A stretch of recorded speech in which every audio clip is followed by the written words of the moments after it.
गीता का पति मदन बांस की टोकरी, सूप और दौरा बनाने का काम करता था, पर एक हादसे में वो दोनों पैरों से अपाहिज हो गया। इसलिए गीता के ऊपर ही घर और बाहर के काम की जिम्मेदारी आ गई। छठ पूजा के दिन नजदीक आ रहे थे। गीता बड़ी मेहनत से दिन रात एक करके बांस के सूप और दौरा तैयार कर रही थी। राजू बेटा, मैं सामान बेचने जा रही हूँ, तू कहीं खेलने मत चले जाना। तेरे बाबा को किसी चीज की जरूरत होगी तो परेशान होंगे। ठीक है माँ, तुम काम पर जाओ, मैं बाबा का ध्यान रखूंगा। गीता सामान बेचने बाजार चली जाती है। कितनी देर हो गई, एक भी दौरा और सूप नहीं बिका। कैसे सब होगा? सोचा था छठ पूजा के दिनों में ये बेचकर थोड़ी कमाई हो जाएगी। हे छठ मैया, मैं क्या करूं? गीता निराश होकर घर वापस लौट आई। क्या हुआ गीता, तुम्हारा मन क्यों खराब है? आपको पता है आज एक भी सूप और टोकरी नहीं बिकी। छठ पूजा में कमाई नहीं हुई तो घर खर्च कैसे चलेगा? चिंता मत करो, अभी छठ पूजा को 3 दिन बाकी हैं और तुम तो छठ मैया पर विश्वास करती हो ना।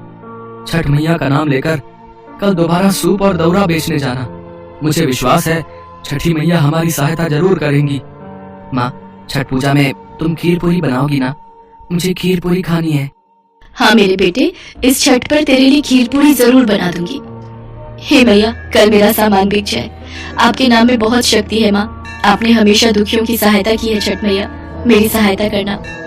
अगले दिन गीता छठ मैया से प्रार्थना करके सूप और दौरा बेचने निकल पड़ती है।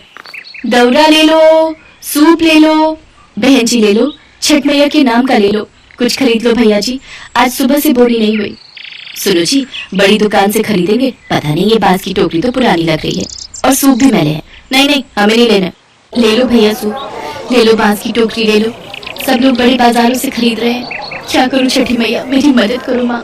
गीता निराश होकर घर वापस आ जाती है। माँ, भूख लगी है, अच्छा हुआ तुम आ गई। रुक, मैं तेरे लिए कुछ खाने को बनाती हूँ। डिब्बे में तो थोड़े से चावल ही रखे हैं, यही उबाल देती हूँ। गीता बिल्कुल चुपचाप और उदास थी। वो थोड़े से चावल उबाल कर राजू और मदन को देती है।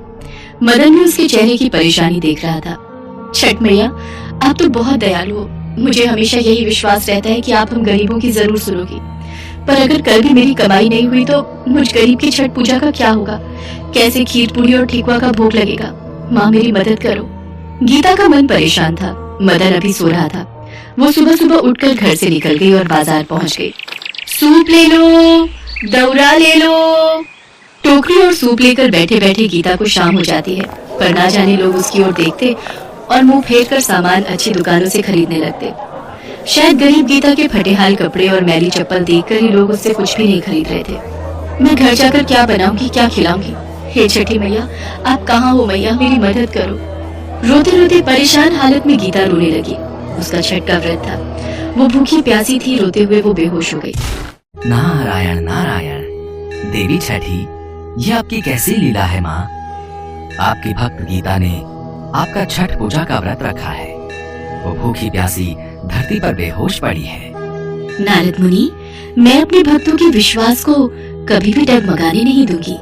मेरा छठा रूप इस प्रकृति और भक्तों के कल्याण के लिए ही हुआ है।